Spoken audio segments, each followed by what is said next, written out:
મારો પ્રતિભાવ તો એવો છે કે કોઈ પણ સર્જક હોય, કોઈ પણ ક્ષેત્રમાં હોય, એની સર્જકતાનો એક સ્વીકાર થાય, રાષ્ટ્રીય કક્ષાએ સ્વીકાર થાય એટલે એનો આનંદ થાય જ, અને એ આનંદ મને થયો છે.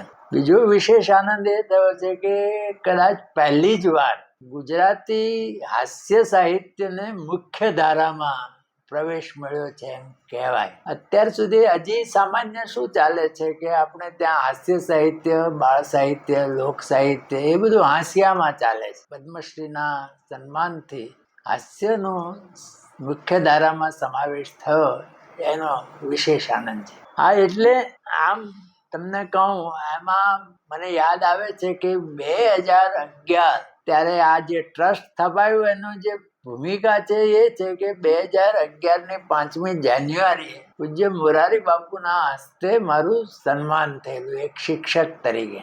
આ જે ફાઉન્ડેશનના જે પ્રમુખ છે, બીજા ટ્રસ્ટીઓ છે, બધા મારા વિદ્યાર્થીઓ છે, અને એ વિદ્યાર્થીઓએ સાવરકુંડલા છોડ્યા પછી 36 વર્ષ પછી મારું સન્માન કરવાનો વિચાર કર્યો. તો મને પૂછ્યું કે કોના હાથે સન્માન થાય તો તમને ગમે એમ.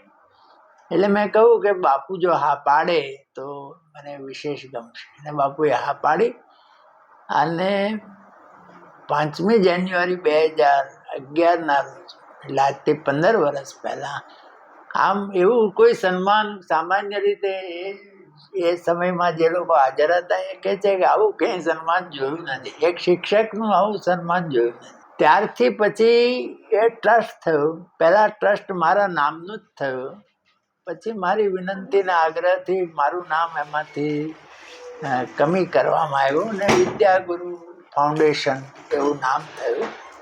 પછી એ શૈક્ષણિક ને સાહિત્યિક પ્રવૃત્તિઓ થઈ, અને પછી એમાંથી હોસ્પિટલનો વિચાર થયો. પણ આ પહેલા પર્વથી, એટલે 2011થી આજે 2026 છે, પહેલા પર્વથી આજ સુધી દરેક પર્વ વખતે મોરારી બાપુની ઉપસ્થિતિમાં જ કાર્યક્રમ થાય છે. એટલે આજે આ સન્માનનો કાર્યક્રમ પણ બાપુની ઉપસ્થિતિમાં થયો અને બાપુના હસ્તે સન્માન થયું એનો મને વિશેષ આનંદ છે.